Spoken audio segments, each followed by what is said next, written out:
మండవల్లి, కైకలూరు, కలిగిండి, ముదినేపల్లి మండలాల నుంచి వచ్చిన మా ఆడపడుచులకి, మా అన్నదమ్ములకి, జన సైనికులకి, పెద్దలకి,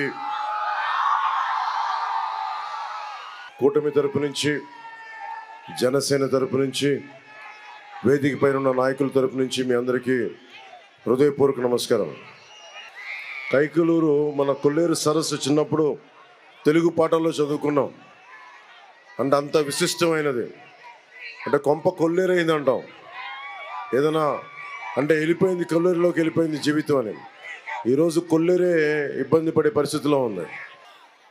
అంటే ఈ రోజున నన్ను అందరూ అడుగుతాను, ఇందాక పీటీఐ ఇంటర్వ్యూ చేస్తూ ఉన్నాం, మీ ఆబ్జెక్టివ్ ఏంటి, మీ ఉద్దేశం ఏంటి, మీరు ఇక్కడ ఎందుకు వచ్చారు పాలిటిక్స్కి, దశాబ్ద కాలంగా ఓడిపోయినా మీరు ఎందుకు నిలబడి ఉన్నారు అని అడిగితే వాళ్ళకి ఒకటే చెప్పాను.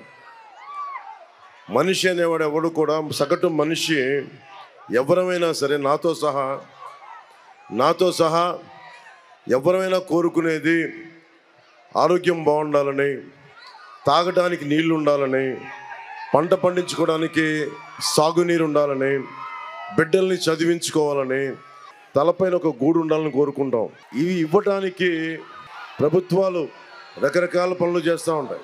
ముఖ్యంగా మన కొల్లేరు సమస్యలు ఉన్నాయి. మౌలికంగా మన కొల్లేరు కాంటూర్ సమస్య ఉంది, తాగునీటి సమస్య ఉంది. ఆక్వా రంగాన్ని 50 ఎకరాలు బెదిరించి ఎమ్మెల్యే కొడుకు తీసేసుకున్నాడు అలాంటి ఉన్నాయి. ఆక్వా రంగం ఖర్చులు పెరిగిపోయినాయి. ₹1.50 ఉండే కరెంటు ఖర్చులు ఈ రోజున ₹5 పైగా పట్టుకెళ్ళిపోయాడు. అలాగే డ్రైనేజ్ సమస్య ఉంది. వీటన్నిటికంటే ఇంతమంది యువతున్నారు, ఆడపడుచులు ఉన్నారు. అక్కడ కూర్చొని కులం కాని కులం కార్మికులం, భవన నిర్మాణ కార్మికులకి ప్రత్యేక కార్పొరేషన్ కావాలి అన్న కోరికకి అదే ఆ బోర్డు ఎందుకు వచ్చిందంటే, క్లాస్ వార్ అని చెప్పే జగన్ వచ్చి రాగానే మీ భవన నిర్మాణ కార్మికులు, మన భవన నిర్మాణ కార్మికులు పొట్టనే కొట్టాడు. ఎవరైతే కష్టం చేస్తారో, ఎవరైతే ఇలాంటి కట్టడాలకి వాళ్ళ కన్నల్ని కరిగిస్తారో, ప్రతి కట్టడానికి 1% సెస్ కడతాం. ₹1,00,000 ఖర్చు అయితే ₹1,000 సెస్ కడతాం. ఆ సెస్ తీసుకెళ్ళి మనం భవన నిర్మాణ సంక్షేమ నిధికి ఇస్తే అవి వాళ్ళు దోచేశారు. ఈరోజు నేను మీకు కూటమి ప్రభుత్వం రాగానే కీలకమైన మన భవిష్యత్తులోకి అవసరమని ముందు చెప్పి తర్వాత మన సమస్యల గురించి మాట్లాడతాం. రాగానే డిఎస్సి నోటిఫికేషన్ని విడుదల చేస్తాం రాగానే. అలాగే ఫీజు రీఎంబర్స్మెంట్ జరిగేలా చూస్తాం. ప్రతి మహిళలకి 3 గ్యాస్ సిలిండర్లని ఉచితంగా అందజేసే బాధ్యత కూటమి ప్రభుత్వం తీసుకుంటుంది. ప్రతి రైతుకి ₹20,000 వచ్చేలాగా బాధ్యత వహిస్తాం.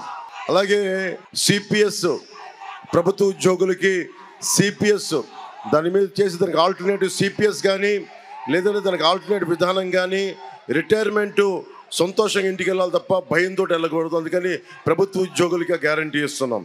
అలాగే నెలకి ప్రభుత్వ ఉద్యోగులందరికీ జీతాలు వచ్చేలాగా, వారి టీఏలు, డిఏలు, సరెండర్ లీవ్స్ అందరికీ వచ్చేలాగా. అలాగే ముఖ్యంగా లా అండ్ ఆర్డర్, ఏ రాష్ట్రానికి ఏ నెలకైనా కావాల్సింది సాగునీరు, తాగునీరు, వైద్యం, ఉపాధి, విద్య. అలాగే అన్నిటికీ మించి లా అండ్ ఆర్డర్. మీరు ఎమ్మెల్యే కొడుకుకి ఎందుకు ఇంత భయపడుతున్నారు? మీరు ఎమ్మెల్యే దిగొచ్చాడా? ఎమ్మెల్యే కొడుకు దిగొచ్చాడా? ఎందుకు భయపడాలి మనం? కైకలూరు వాళ్ళ సొంతమా? ఈ నేలంతా వాళ్ళ సొంతమా? ఆంధ్రప్రదేశ్ జగన్ సొంతమా? ఎందుకు భయపడాలి మనం? నేను వస్తే ఇంతమంది యువత వచ్చారు రోడ్ల మీదకి. నేను అలయన్స్ మన నాయకులందరికీ చెప్పా, కైకలూరు సీటు పాపం కామినేని గారు వచ్చారు, మీరు పోటీ చేయండి కైకలూరుకి, నేను దగ్గరుండి ఎలక్షనీరింగ్ చేసి పెడతానంటే, నేను ఎక్కడ పోటీ చేయాలి, పోటీ చేయకూడదని సమస్య కాదు సార్. పరిస్థితులను బట్టి ఆంధ్రప్రదేశ్ బాగున్న తర్వాత అప్పుడు చూద్దాం నా పోటీ గురించి. నా భయం అంతా ఏంటంటే, సమాజం భయం గుప్పెట్లో ఉండిపోతూ ఉంది. రైతు కూలీ కానీ కౌలు రైతు కష్టాల్లో ఉంటే 3,000 మంది కౌలు రైతులు చచ్చిపోతే నా తరపు నుంచి ప్రతి కౌలు రైతుకి ₹1,00,000 నేను పార్టీ పరువు నుంచి నా నుంచి నేను ఇచ్చాను. రైతాంగానికి నేను ఇచ్చే కమిట్మెంట్ ఇది. అలాగే జల్ జీవన్ పథకం ఉంది. ప్రతి ఇంటికి రక్షిత మంచినీళ్ళు. అభివృద్ధి కావాలి, ఆక్వా రంగం బాగుపడాలి. కానీ ప్రాసెస్లో మొత్తం నీళ్లు ఉప్పటైపోయినాయి, క్రిమి సంహారకాలు అయిపోయినాయి మా గ్రౌండ్ వాటర్ అంతా. మరి ఏం చేయాలి అంటే దీనికి కావాల్సిన ప్రాజెక్టులు ఉన్నాయి. 150 కోట్లు ఖర్చు పెడితే ఆ ప్రాజెక్టులు వచ్చేస్తాయి. జగన్ మీరు ఆలోచించుకోండి, మీకు రోడ్లు వేయాల, ఫీజు రీఎంబర్స్మెంట్లు చేయాల, ఆక్వా రంగానికి కావాల్సిన సహాయం చేయాల. పాపం మత్స్యకారులకి ఏదైతే కష్టమో వాళ్ళకి ఏమాత్రం వలలు కానీ ఇలాంటివి కూడా సప్లై చేయాల. కానీ వైసీపీ భవనాల రంగులు మార్చడానికి మటుకు 1,300 కోట్లు, వైసీపీ రంగులు తీసేయడానికి మటుకు 1,000 కోట్లు, అడ్వర్టైజ్మెంట్లకి సాక్షి పేపర్ కొనడానికి 200 కోట్లు మనకి సంవత్సరానికి. అలాగే అడ్వర్టైజ్మెంట్స్కి 400 కోట్లు. ఇక్కడే మనకు తెలుస్తుంది 3,000 కోట్ల రూపాయలు కేవలం తన సంపాదన పరంగా పెట్టుకున్నాడు. ఇసుకను దోచేశారు. మద్యపానం ఏం చెప్పాడు? మద్యాన్ని నిషేధిస్తామని చెప్పిన వ్యక్తి మొత్తం మద్యాన్ని కూర్చోబెట్టి అమ్మేశాడు, సొంత షాప్లో పెట్టుకున్నాడు. పచ్చి అబద్ధాలు కోరు జగన్. ఏదైనా మాట్లాడితే భయపెడతాడు. స్థానిక ఎమ్మెల్యే కావచ్చు, ఎమ్మెల్యే కొడుకు కావచ్చు, ఎమ్మెల్యే తండ్రి కావచ్చు. ఒకటి చెప్తా ఉన్నాను, ఏ ఎమ్మెల్యే అయినా, ఏ వైసీపీ ఎమ్మెల్యే అయినా, ప్రజలకి ఇబ్బంది కలిగించే వైసీపీ ఎమ్మెల్యేలు ఎవరైనా సరే, మీ అందరికీ నేను ఇక్కడి నుంచే బాహటంగా తెలియజేస్తున్నా, మీ అవినీతి కోటల్ని మేము బద్దలు కొడతాం, గుర్తుపెట్టుకోండి. మీరు వైసీపీ అంటే భయపడకండి, యువతకు చెప్తున్నాం. మహిళలకి మీరు భయపడద్దు. వైసీపీ అంటే నన్ను నేను కుదించుకొని ఎక్కడ నెగ్గాలో కాదు, ఎందుకు తగ్గాలో తెలిసి అందుకనే కూటమి పెట్టాం. ఇప్పుడు మన కాంటూర్ సమస్య ఉంది. కాంటూర్ సమస్యని హ్యాండిల్ చేయాలంటే అది రాష్ట్రం గ్రీన్ ట్రిబ్యునల్కి వెళ్తుంది, పర్యావరణ శాఖలకు వెళ్తాయి. అప్పుడు కేంద్రం కావాలి. కైకలూరులో ఎందుకు బీజేపీకి మనం ఇచ్చామంటే, దట్టు కామినేని గారికి ఎందుకు ఇచ్చామంటే మృదు స్వభావి, నిలబడతాడు, మాట మాట్లాడితే. ఆరోగ్య శాఖ మంత్రిగా బలంగా చేశాడు. మనకి ఉద్దానం సమస్యని నేను ఒక మాట చెప్తే చంద్రబాబు గారికి నాకు మధ్యలో అనుసంధానంగా ఉండి ఉద్దానం సమస్యని అడ్రస్ చేసిన ఆయన. వీళ్ళందరికీ కూడా నేను ప్రత్యేకించి కైకలూరు మన కాంటూరు సమస్యని గుర్తుపెట్టుకొని బీజేపీకి బాగుంటుంది అని చెప్పి ప్రత్యేకించి కామినేని గారు ఉండాలి అని చెప్పి కోరుకొని ఆయన అభ్యర్థిగా నిలబెట్టాం. కైకలూరులో మన గాజు గ్లాస్ గుర్తు లేదు. ముఖ్యంగా జన సైనికులకి, వీర మహిళలకి, జనసేన మద్దతుదారులకి చెప్తా ఉన్నాను. వైఎస్ జగన్ ఏం చేశాడంటే కుతంత్రంగా ఎవరో స్వతంత్ర అభ్యర్థికి గాజు గ్లాస్ గుర్తు కేటాయించారు, మన ఇక్కడ పోటీ చేయట్లేదని. కానీ మనం ఈరోజు కైకలూరులో మన అభ్యర్థి జనసేన, తెలుగుదేశం, భారతీయ జనతా పార్టీ ఉమ్మడి అభ్యర్థిగా మనకి కామినేని శ్రీనివాస్ గారు పోటీ చేస్తూ ఉన్నారు. ఏలూరు పార్లమెంట్ అభ్యర్థిగా పుట్ట మహేష్ యాదవ్ గారు పోటీ చేస్తూ ఉన్నారు. అలాగే ఏ ప్రభుత్వం కూడా, ఇందాక చెప్పాను, వైద్యం జగన్ వచ్చి 7,300 మనకి ఎయిడెడ్ స్కూల్స్ని, కాలేజెస్ని మూసేశాడు. కొత్త స్కూళ్ళు తెరవల. 62,000 మంది నుంచి 68,000 బిడ్డలు, 5 ఏళ్ల నుంచి 18 ఏళ్ల బిడ్డలు చనిపోయారు. ఒక్కడు మాట్లాడలా. 30,000కి పైగా ఆడబిడ్డలు అదృశ్యం అయిపోయారు. 25,000 కిలోలు గంజాయి ఈ రోజున కూర్చో హెరాయిన్ మత్తు మందులు వైజాగ్ పోర్ట్లో దొరికినాయి. ఎక్కడికి వెళ్ళు దాదాపు 23 లక్షల మంది యువత గంజాయికి, మత్తుకి బానిసలయ్యారు. మిమ్మల్ని అందరినీ మత్తులో పెట్టేస్తూ ఉన్నారు. నాకు సరదా కాదు, వచ్చి నేను మిమ్మల్ని మీ గుండెల్లో ధైర్యం నింపడానికి వచ్చాను నేను రాజకీయాల్లోకి. భయపడకండి. భవన నిర్మాణ కార్మికుల కోసం మొట్టమొదటి గళమెత్తింది జనసేన, పవన్ కళ్యాణ్. భవన నిర్మాణ కార్మికులకు చెప్తా ఉన్నాను, మీ స్థిరీకరణ, మీ నిధులతో పాటు ముఠా కూలీలకు కూడా ప్రత్యేకమైన కార్పొరేషన్ ఏర్పాటు చేస్తాం. అది మీరు చూసే దాంట్లో మేనిఫెస్టోలో ఉంది. అలాగే ఇప్పటిదాకా దేశంలో ఏ ప్రభుత్వం కూడా చేయలే. 25 లక్షల రూపాయలు ఇన్సూరెన్సు, ఏ ఆరోగ్య సమస్య వచ్చినా కుటుంబానికి 25 లక్షల రూపాయలు హెల్త్ ఇన్సూరెన్స్ కూటమి ప్రభుత్వం ఇస్తూ ఉంది. ఇది ఇప్పుడు దాకా భారతదేశంలో ఏ ప్రభుత్వం చేయలే. మనకి ఫీజు రీయింబర్స్మెంట్లు కానీ, ఏవైనా సరే ఆరోగ్యపరమైన మనకి మంచినీరు కానీ ఇవన్నీ ప్రొవైడ్ చేసి చేయడానికి మేము సంసిద్ధంగా ఉన్నాం. నిర్ణయం మీది. మీరు చాలా జాగ్రత్తగా నిర్ణయం తీసుకోవాలి. ముఖ్యంగా యువతకి చెప్తున్నాను, మీ భవిష్యత్తు మీ చేతుల్లో ఉంది, మా చేతుల్లో లేదు. నా చేతుల్లో ఏముంది? మీ అందరికీ తప్పప్పులు చెప్పగలను. బయటికి వచ్చాను, మనకి కేంద్ర నాయకత్వంతో మాట్లాడాను, భారతీయ జనతా పార్టీ అలయన్స్ని తీసుకొచ్చాను, తెలుగుదేశంని జనసేనని కలిపాను. మనలో మనం కొట్లాడుకోకుండా మనందరినీ గ్రామాల నుంచి ఏకం చేశాను. కానీ నిర్ణయం తీసుకోవాల్సింది మీరు అటు ఆలోచించి ఇటు ఆలోచించి వైసీపీ పథకాలు ఈ రోజున మనకి జగన్ ఇవ్వటం కాదు, మనందరి కష్టం. ఒక భవన నిర్మాణ కార్మికుడు కండ కరిగించి ఒక భవన యజమాని నిర్మాణం చేసుకుంటే 1000 రూపాయలు ప్రభుత్వ ఖజానాలోకి వెళ్తాయి. అలాంటి ట్యాక్సులన్నీ కలెక్ట్ చేసి మనకి ఇవ్వాలి. ప్రభుత్వం తాలూకు ప్రభుత్వం ధర్మకర్త ముఖ్యమంత్రి అనేవాడు. అక్కడ ఉన్న బ్యాంకులో డబ్బులు పెట్టుకుంటే అది బ్యాంక్ మేనేజర్ డబ్బులు కాదు. ఓకే, మాకు వడ్డీలు కావాలి, ఎవరికి వడ్డీలు ఇవ్వాలి అంటే, ఎవరికి ఫైనాన్స్ ఇవ్వాలంటే తిరిగి పే చేసేవాడికి ఇవ్వాలి. ప్రభుత్వం చేయాల్సింది అంతే. అంతేగాని జేబులోంచి డబ్బుల్లాగా అందరికీ తీసి మేము వాడుకుంటాం, మా ద్వారంపూడి చంద్రశేఖర్ రెడ్డికి వాడుకుంటాం, మా మిథున్ రెడ్డి గారికి వాడుకుంటాం, మా పెద్దిరెడ్డి గారికి వాడుకుంటాం.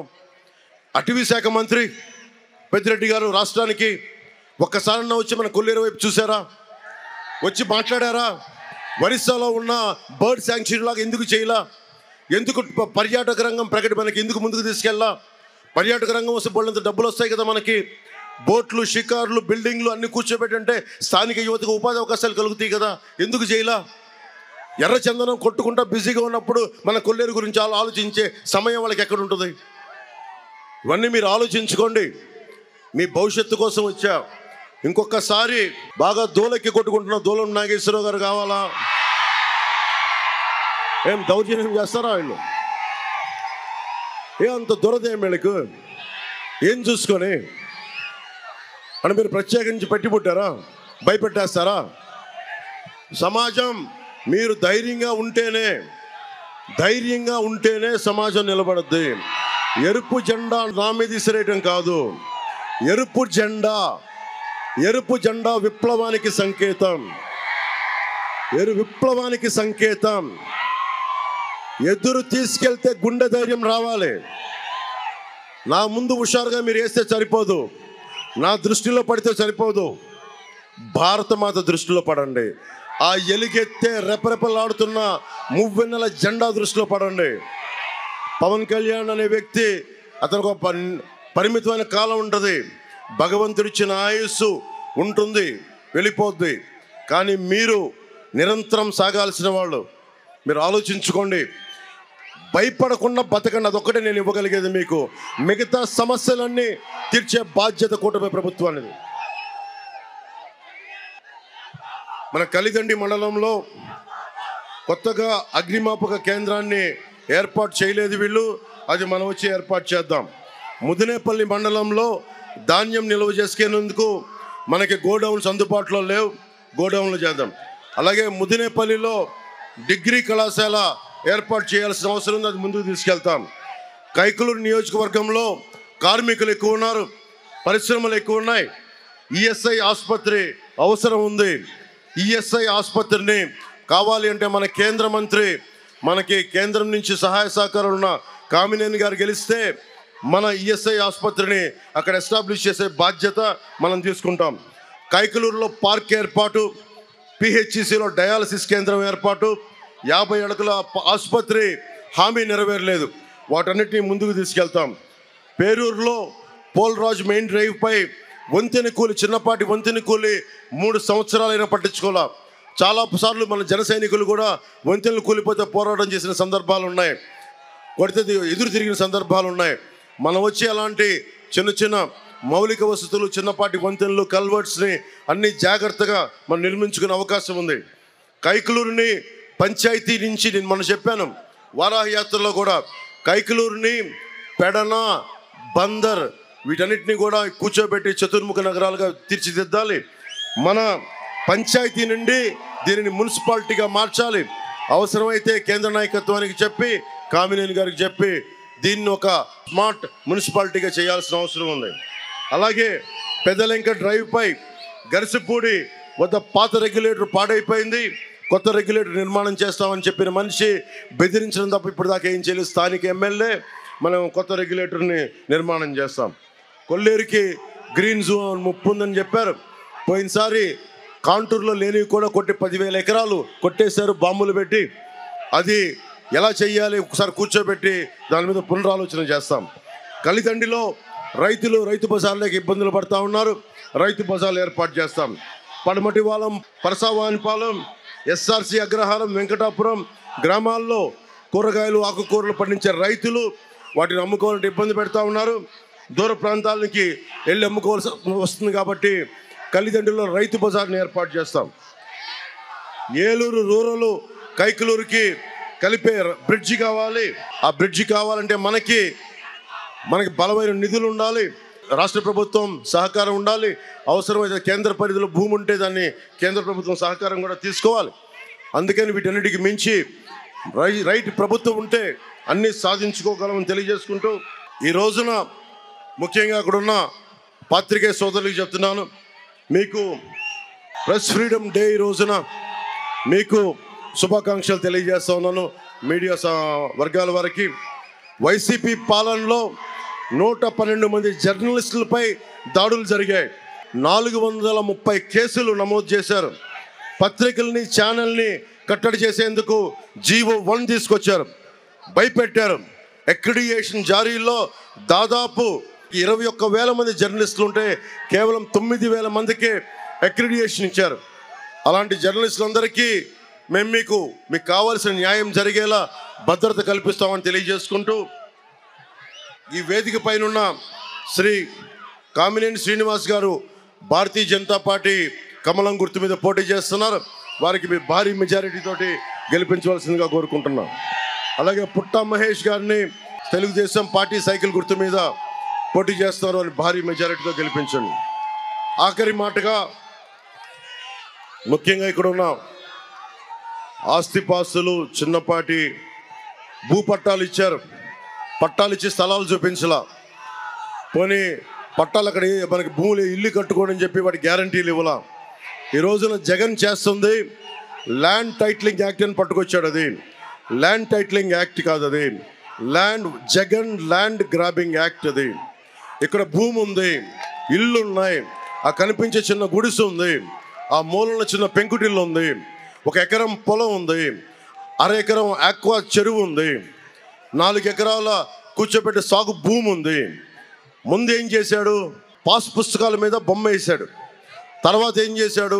సరిహద్దుల రాయి మీద తన ముఖం పెట్టుకుని సరిహద్దుల రాయి మీద తన ముఖం పెట్టుకున్నాడు. ఇప్పుడు ఏం చేస్తున్నాడు? రేపు పొద్దున ఆస్తి పత్రాలు ఇవ్వడంట, మన ముఖాన్ని ఒక జిరాక్స్ కాపీ కొడతాడంట.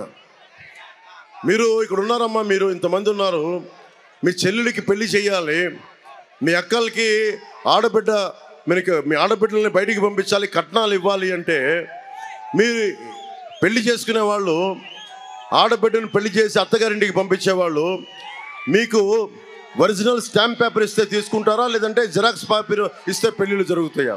ఏది ఒప్పుకుంటారు? మీకైనా కష్టం వచ్చింది, వెళ్ళి ఒక ఫైనాన్స్ వడ్డీ వ్యాపారి దగ్గరికి వెళ్ళి నా ఆస్తి పత్రాలు ఇవి అని జిరాక్స్ ఇస్తే తీసుకుంటాడా?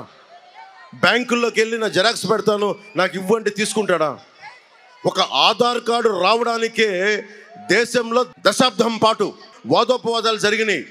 అలాంటిది land titling act, land grabbing act. ఇది మీ భూముల్ని దోచేసే చట్టం, ఇది నీ సొంతదారుల హక్కుని తీసేసే చట్టం. ఇది దాని గురించి ఒక్క మాట మాట్లాడాల. మన ఏం అసెంబ్లీ దేనికి ఉంది? కూర్చొని చెమ్మా చెక్క ఆడుకోవడానికి మన అసెంబ్లీకి వెళ్ళేది. అడ్డం వస్తే బూతులు తిట్టడానికి అసెంబ్లీ ఉన్నది. దేనికి ఉంది అసెంబ్లీ? దేనికి ఉండాలి అసెంబ్లీ? ప్రత్యర్థి పార్టీలు దేనికి ఉంటాయి? ప్రత్యర్థి పార్టీలు ఉన్నది ఒక చట్టం తీసుకొస్తున్నప్పుడు చట్టంలో తాలూకు లోపాలు, నష్టాలు, లాభాలు చర్చించడానికి. పైకి తక్కువగా ఉన్న టీడీపీని నువ్వు మాట్లాడితే వాళ్ళ ఇంట్లో ఆడవాళ్ళని తిట్టి అసెంబ్లీ నుంచి బయటికి పంపించేశావు. చర్చలు లేవు, వాదోపవాదాలు లేవు. ఎలా చేస్తాం? ప్రధానమంత్రి గారు కూడా ఫార్మర్స్ యాక్ట్ పట్టుకొస్తే, రైతు చట్టం పట్టుకొస్తే మంచి చట్టం అది. ఎక్కడున్నా సరే దేశంలో ఏ మూల రైతు ఉన్నా ఆ రైతు తన సంపదను ఎక్కడికైనా అమ్ముకోగలిగే చట్టం అది. కొంతమంది రైతాంగానికి నచ్చల, అందరూ వచ్చి రోడ్ల మీద ప్రొటెస్ట్ చేశారు. మోడీ గారు లాంటి బలమైన నాయకులే చట్టాన్ని వెనక్కి తీసుకున్నారు. వీళ్ళు మాట్లాడితే భారతీయ జనతా పార్టీ కేంద్రం పంపింది, వాళ్ళ చట్టాన్ని అమలు చేస్తున్నాం అన్నాడు. ఇక్కడున్న ఎమ్మెల్యే కానీ వైసీపీ నాయకులకి, వైసీపీ పార్టీకి అడుగుతున్నాం, అది కేంద్రం ముసాయిదా పరిశీలించమనే పంపుతుంది, అమలు చేయమని పంపలా. దీంట్లో కష్టాలేంటి నష్టాలేంటి ఒకసారి ఆలోచించండి అంటే కూర్చోబెట్టి ముందుగా మీరు చెప్పండి.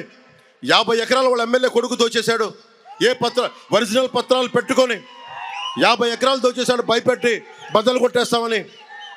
రేపు పొద్దున వాళ్ళ వచ్చి మీ ఆస్తి మాకు కావాలి అంటే ఏం కూర్చొని మనం అంటే వెళ్ళంటే మన ఆస్తి అంటే వెళ్ళి కొత్త చట్టం ప్రకారం మన దగ్గర ఉన్నటువంటి ఆస్తి గవర్నమెంట్ రెవెన్యూ ఆఫీస్లో ఉంటుందంట.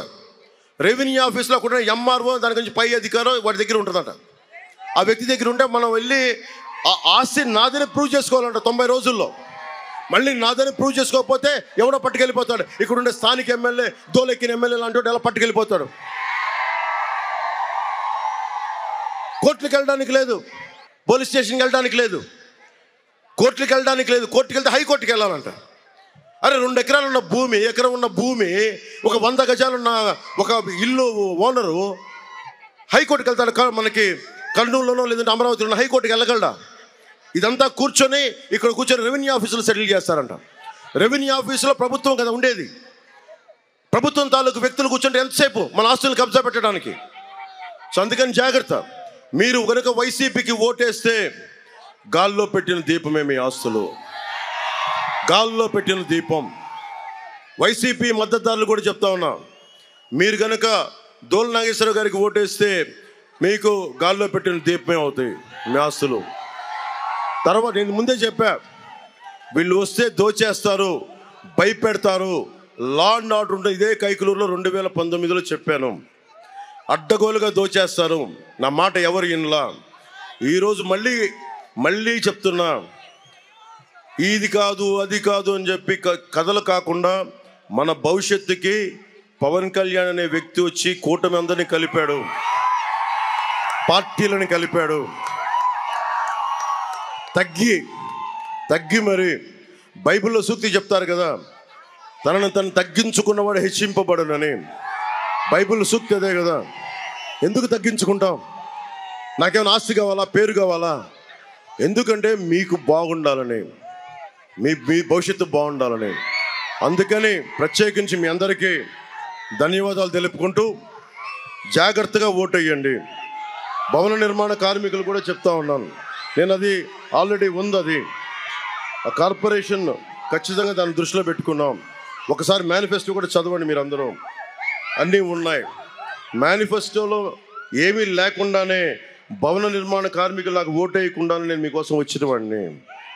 ఈరోజు మీరు ఓటేస్తే రక్తం ధారపోయినా మీకోసం, రక్తం ధారపోయినా. శ్రీ బండ్రెడ్డి రామకృష్ణ గారికి, కమిలి విఠల్ గారికి, బట్టు లీలా కనకదుర్గ గారికి, కొల్లి వరప్రసాద్ గారికి, నల్లగోపుల చలపతి గారికి, వి నరసింహారావు గారికి, యేసురాజు గారికి, విక్రమ్ కిషోర్ గారికి, విష్ణు గారికి, తోటా లక్ష్మి గారికి, మందాలపు రవి గారికి నా హృదయపూర్వక ధన్యవాదాలు. ఇంత మండుటెండలో కూడా మీరు వచ్చి మీ విలువైన సమయాన్ని కేటాయించినందుకు, మీ భవిష్యత్తు కోసం నా మాట విన్నందుకు నా హృదయపూర్వక నమస్కారం. ఈరోజు పుట్టా మహేష్ యాదవ్ గారు తెలుగుదేశం పార్టీ సైకిల్ గుర్తుకు ఓటేయమని అడుగుతూ ఉన్నాను. కమలం గుర్తుకు మీద కామినేని శ్రీనివాస్ గారికి ఓటేయమని అడుగుతున్నా. నేను ఈరోజు ఓటేయమని అడుగుతున్నా. నేను పిఠాపురం నుంచి పోటీ చేస్తున్నా. నేను మీకు ఇదే మాట ఇస్తున్నా, నేను పని చేస్తా, పని చేయిస్తా, బలంగా పని చేస్తాం. ఎంత పెద్ద మనసు అంటే పుట్టా మహేష్ యాదవ్ గారిది. పోలవరం నిర్వాసితుల కోసం మనం 33,000 కోట్లు అవసరం అవుద్ది, ఎక్కడో చోట మొదలు పెట్టాలి అని నిర్వాసితుల నిధి కొత్త ప్రభుత్వం స్టార్ట్ చేస్తే నేను ₹1 కోటి ఇస్తాను అనగానే ఎంత పెద్ద మనసు అంటే, ఎంత పెద్ద హృదయం అంటే, ఎంత పెద్ద గుండె అంటే అయింది. నేను కూడా ₹1 కోటి ఇస్తున్నాను మనకి నిర్వాసితుల నిధికి, పోలవరం నిర్వాసితుల నిధికి. అలాంటి వ్యక్తిత్వం ఉన్నవాడు మన ఎంపీ. అందుకని మీ అందరూ మనస్ఫూర్తిగా మీకు కూటమి ఉన్నది మీకోసం, మీ భవిష్యత్తు కోసం. అందుకని ధైర్యంగా వచ్చి ఓటేయండి. ఏమంటాడు జగన్ మాట్లాడితే? సిద్ధం అంటాడు. ఇలా చూస్తుంటాడు, సిద్ధం. ఒక ముఖ్యమంత్రి నమస్కారం పెట్టాలి. ఇట్లా ముఖ్యమంత్రి ఏం చేయాలి? నేను మీకు బాగా చేశాను, 2 చేతులు ఎత్తి నమస్కారం పెట్టాలి. నాయకుడు ఎవడైనా సరే 2 చేతులు ఎత్తి నమస్కారం పెట్టి ఓట్లు అడగాలి. కానీ నువ్వు నాకు ఓటేస్తావా లేదా చంపేనా, నువ్వు ఓటేస్తావా లేదా నేను నీ కబ్జా పెట్టనా, నువ్వు ఓటేస్తావా లేదా నీ అక్రిడిటేషన్ తీసేయనా, నువ్వు ఓటేస్తావా లేదా నేను భయపెట్టినా, నువ్వు ఓటేస్తావా లేదా నీ కూర్చోబెట్టి నీ పథకం తీసేయనా, ఇది దీని అర్థం. జగన్ ఇలా అంటే ఎవడు భయపడ్డు. మేము ఇలా చూపిస్తాం. కూటమి గుర్తుది. నువ్వు ఇలా అంటే మేము ఇలా అంటాం. ఇదేనికి కూటమి గుర్తుతో ఇక్కడ నల్ల బొట్టు పొడిపించుకొని చూపిస్తాం. బద్దలు కొడుతున్న నీ అవినీతి కోటలను గుర్తుపెట్టుకో. మీ అందరికీ మీ భవిష్యత్తుకి కూటమి హామీ అని తెలియజేసుకుంటూ మీ అందరికీ ధన్యవాదాలు తెలుపుకుంటూ, భారీ విజయంతో కూటమి ప్రభుత్వం ఏర్పాటు చేశాక స్వయంగా నేను కూడా కూర్చొని మన కైకలూరు సమస్యల్ని నేను కూడా సమీక్షిస్తానని తెలియజేసుకుంటూ సెలవు తీసుకున్నాను.